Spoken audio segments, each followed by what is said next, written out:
পৰৱৰ্তী টি20 মেচৰ বাবে ভাৰতীয় দলত অন্তৰ্ভুক্ত কৰা হৈছে 4জন ধুৰন্ধৰ খেলুৱৈ। নমস্কাৰ বন্ধুসকল, সকলোকে ক্ৰিক মোবাইল চেনেলটোলৈ স্বাগতম জনাইছোঁ।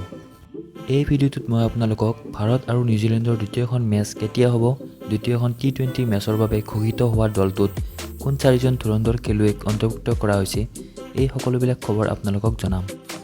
ইয়াৰ আগতে আপোনালোকে যদি বিচাৰে ভাৰতে দ্বিতীয়খন টি20 মেচত জয়লাভ কৰি এই সিৰিজটো নিজৰ দখলত অনাটো, তেতিয়াহ'লে এই ভিডিঅ'টো প্লিজ এটা লাইক কৰি দিব আৰু চেনেলটো ছাবস্ক্ৰাইব কৰি দিব।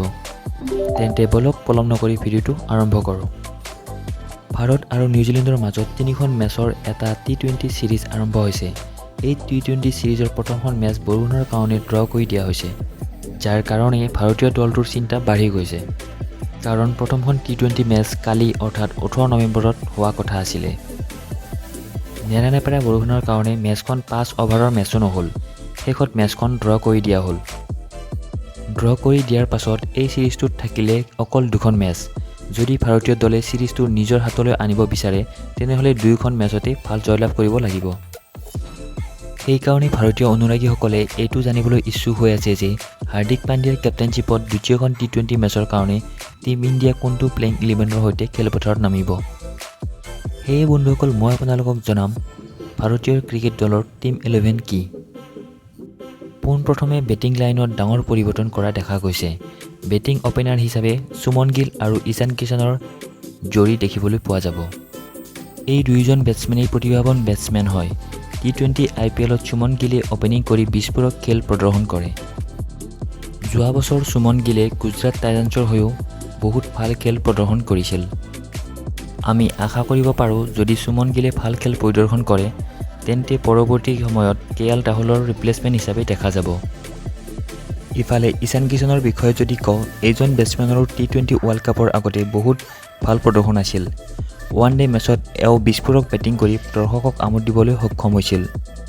সেয়ে টি20ৰ স্পেচিয়েলিষ্ট হিচাপে তেওঁৰ নাম অন্তৰ্ভুক্ত কৰা হৈছে। ঈশান কিষাণে পাৱাৰ প্লেৰ সুবিধা লৈ ভাৰতীয় ক্ৰিকেট দলক এটা সুন্দৰ আৰম্ভণি দিব পাৰে। ইয়াৰ পিছত 3 নম্বৰত শ্ৰেয়াছ আয়াৰ আৰু 4 নম্বৰত মিষ্টাৰ 360 সূৰ্যকুমাৰ যাদৱক খেলা দেখা যাব। বন্ধুসকল, শ্ৰেয়াছ আয়াৰৰ বিষয়ে যদি কওঁ, তেওঁ যেতিয়াই সুবিধা পায় এইজন বেটছমেনে সুবিধাৰ লাভ লয় আৰু নিজকে প্ৰমাণ কৰি দিয়ে যে তেওঁ ভাৰতীয় ক্ৰিকেট দলত খেলিবলৈ যোগ্য। শ্ৰেয়াছ আয়াৰৰ ফৰ্ম চাই আশা কৰিব পাৰোঁ যে বিৰাট কোহলিৰ অনুপস্থিতিত তেওঁ ভাল খেল প্ৰদৰ্শন কৰি দলটোক জয়লাভ কৰিবলৈ সহায় কৰিব। ইয়াৰ পিছত মিষ্টাৰ 360 সূৰ্যকুমাৰে আকৌ এবাৰ বিস্ফোৰক বেটিং কৰি নিউজিলেণ্ড বলাৰৰ কঁকাল ভাঙিব পাৰে। হয় বন্ধুসকল, সূৰ্যকুমাৰ যাদৱক 250 ষ্ট্ৰাইক ৰেটেৰে বেটিং কৰা বেটছমেন বুলি জনা যায়। অলপতে হৈ যোৱা টি20 ৱৰ্ল্ড কাপত সূৰ্যকুমাৰ যাদৱৰ ৰুদ্ৰমূৰ্তি দেখিবলৈ পোৱা গৈছিল। আশা কৰোঁ এই ফৰ্ম যাতে পৰৱৰ্তী মেচকেইখনতো দেখিবলৈ পাওঁ। 5 নম্বৰত কেপ্টেইন হাৰ্দিক পাণ্ডিয়াক দেখিবলৈ পোৱা যাব। ইয়াৰ লগতে পাণ্ডিয়াৰ হাতত এইটো ডাঙৰ সুযোগ হ'ব যে কেপ্টেইনৰ লগতে সুন্দৰ খেল প্ৰদৰ্শন কৰি নিজকে যোগ্য প্ৰমাণ কৰা আৰু ভৱিষ্যতে টিম ইণ্ডিয়াৰ কেপ্টেইন হিচাপে নিজকে প্ৰতিষ্ঠিত কৰা। কাৰণ হাৰ্দিক পাণ্ডিয়াৰ বহুত চান্স আছে টি20 মেচৰ কেপ্টেইন হোৱাৰ। সেয়ে এই টি20 সিৰিজটো তেওঁৰ কাৰণে বহুত গুৰুত্বপূৰ্ণ হ'ব। ইয়াৰ পাছতে নম্বৰ 6ত উইকেট কিপাৰ ঋষভ পন্তক খেলা দেখা যাব। ঋষভ পন্তক এই সিৰিজটোত ভাইচ কেপ্টেইনশ্বিপৰ দায়িত্ব অৰ্পণ কৰা হৈছে। ইয়াৰ পাছতে নম্বৰ 7ত অলৰাউণ্ডাৰ ৱাশ্বিংটন সুন্দৰক দেখিবলৈ পোৱা যাব। ৱাশ্বিংটন সুন্দৰ আঘাতৰ কাৰণে বহুত দিন ধৰি ভাৰতীয় দলৰ পৰা দূৰত আছিল। আঘাতৰ পিছত তেওঁক আকৌ টিম ইণ্ডিয়াত দেখিবলৈ পোৱা যাব। ৱাশ্বিংটন সুন্দৰ ভাল স্পিন বলৰ লগতে বেটিঙতো ভাল প্ৰদৰ্শন দিব পাৰে। ইয়াৰ পাছতে নম্বৰ 8ত যুজৱেন্দ্ৰ চাহালক দেখা পোৱা যাব। IPLত সকলোতকৈ বেছি উইকেট লাভ কৰি টিম ইণ্ডিয়াত নিজৰ নাম অন্তৰ্ভুক্ত কৰিছিল, কিন্তু টি20 ৱৰ্ল্ড কাপত প্লেইং 11ত চাহালৰ নাম অন্তৰ্ভুক্ত কৰা নাছিল, যাৰ কাৰণে এই নিৰ্ণয় টিম ইণ্ডিয়াক বহুত লোকচান কৰা দেখা পোৱা গৈছে। ইয়াৰ বাহিৰে ভাৰতীয় দলত 3জন পেচ বলাৰ খেলা দেখা যাব। পোনপ্ৰথমে পেচ বলাৰ উমৰান মালিকৰ হাতত বল দেখিবলৈ পোৱা যাব, যিয়ে 150 স্পীডত বল কৰিব পাৰে। ভাৰতীয় দলত স্পীড বলাৰ বহুত কম দেখিবলৈ পোৱা যায়।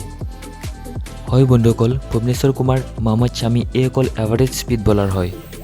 ভুৱনেশ্বৰ কুমাৰৰ বল মাত্ৰ 120লৈকে যাব পাৰে, কিন্তু উমৰান মালিকৰ বল 150লৈকে যাব পাৰে। এনেকুৱা পেচ বলাৰৰ ভাৰতীয় দলত বহুত প্ৰয়োজন। ইয়াৰ পাছত নম্বৰ 10ত হৰ্ষল পেটেলক খেলা দেখা যাব। হৰ্ষল পেটেলৰ ফৰ্ম বিশেষ এটা ভাল নাই, সেয়ে টি20 ৱৰ্ল্ড কাপত তেওঁৰ নাম দেখিবলৈ পোৱা নগ'ল। আশা কৰিব পাৰোঁ হৰ্ষল পেটেলে পৰৱৰ্তী মেচত ভাল খেল প্ৰদৰ্শন কৰি নিজৰ ফৰ্ম ঘূৰাই আনক। ইয়াৰ পাছত নম্বৰ 11ত অৰ্শদীপ সিঙক খেলা দেখা যাব। অৰ্শদীপ সিঙে টি20 ৱৰ্ল্ড কাপত ভাল খেল প্ৰদৰ্শন কৰিছে। আশা কৰোঁ তেওঁৰ এই ফৰ্ম পৰৱৰ্তী মেচতো দেখিবলৈ পাম। বন্ধুসকল, এইটোৱেই আছিল ভাৰতীয় দলৰ প্লেয়িং 11। বন্ধুসকল, আপোনালোকে কি ভাবে এইটো প্লেয়িং 11ৰে ভাৰতীয় দলটোৱে চিৰিজটো নিজৰ দখলত কৰিব পাৰিব? আপোনালোকৰ মতামত কমেণ্ট বক্সত জনাব।